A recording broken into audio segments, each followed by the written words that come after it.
كل مدرب له أخطاء، ما فيش مدرب مالوش أخطاء، والحقيقة يعني إن جوميز له ذكريات كويسة جدًا مع الزمالك، وحقق كذا بطولة مع الزمالك.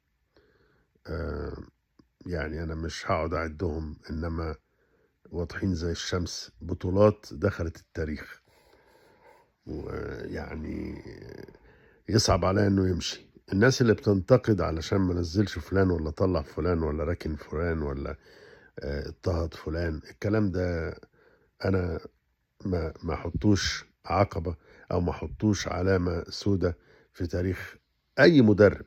يعني إذا فلان استقصد، ما الجوهري استقصد طاهر أبو زيد زمان، يعني إنما ده وصّلنا كأس العالم. يعني حسن شحاتة ما استقصدش حد مثلًا، إنما يصعب عليّا إنه